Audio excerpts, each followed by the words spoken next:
Programang ito ay rated SPG. Striktong patnubay at gabay ng magulang ang kailangan. Maaaring may masiselang tema, lengguwahe, karahasan, sexual, horror o droga na hindi angkop sa mga bata.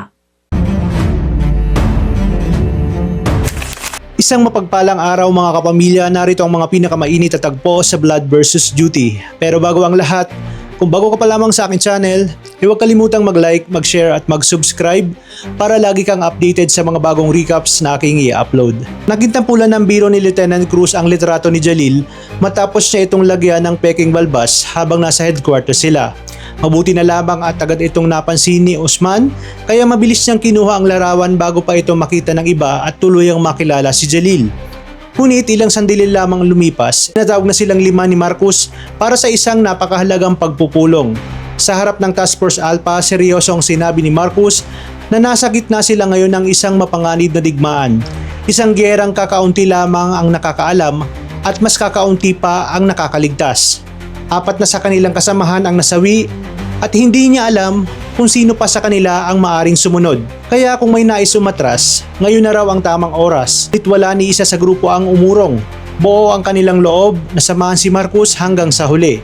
Paglabas ni Marcus ng headquarters ay agad siyang dinumog ng media kaugnay sa revelasyong inilabas ni Dato Rachman tungkol sa engkwentro sa Isla Damay.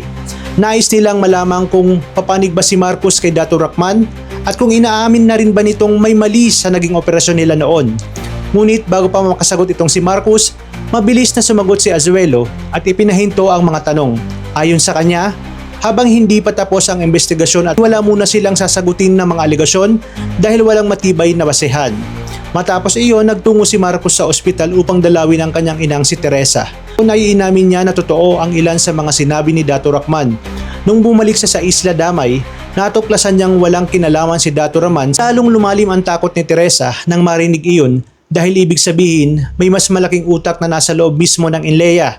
Kaya nakiusap siya kay Marcus na mag-ingat dahil mas delikado na ngayon ang kanyang kalaban. Samantala, nagbigay naman ng pahayag si Ahmad Mustafa at hinamon si Dato Rachman na sumuko na at patunayan ang kanyang mga sinabi. Naniniwala ang ilang Muslim na kay Ahmad dapat magtiwala si Dato Rachman dahil isa rin itong Muslim at makauunawa ang kanyang sitwasyon. Ikinagalit ito ni General Carrillo dahil alam nila na sa oras na makuha ni Ahmad si Dato Rachman at makapagsalita ito, maaring tuluyan ng mabunyag ang lahat ng kanilang sekreto.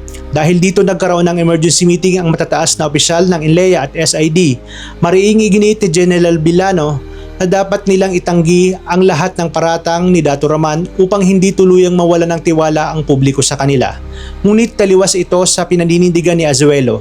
Ayon sa kanya, hindi nila maayos ang imahe ng ahensya, pagtatakpan lamang nila ang katotohanan.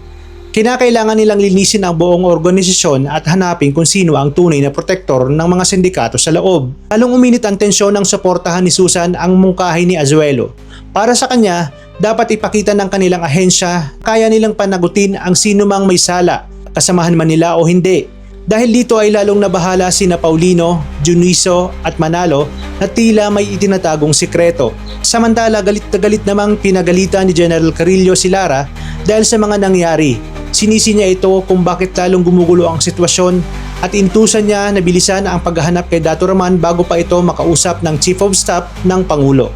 Pagkatapos ng mainit na komprontasyon, tuluyang bumigay si Lara at napaiyak na lamang sa kanyang opisina. Sa kabilang banda, palihim nang sinundo ni Jalil ang kanyang amang si Dato Rachman upang iharap ito kay Ahmad Mustafa. Sa kanyang pagbabalat kayo bilang Espina, hindi nga siya nakilala ng mga kabarangay ni Osmar. Ngunit habang papalapit na ang kanilang pagsuko, isang malaking tanong ang bumabalot sa lahat. Ibubunyag na nga ba ni Dato Rachman ang buong katotohanan laban sa mga taong nasa likod ng madugon sa buwatan?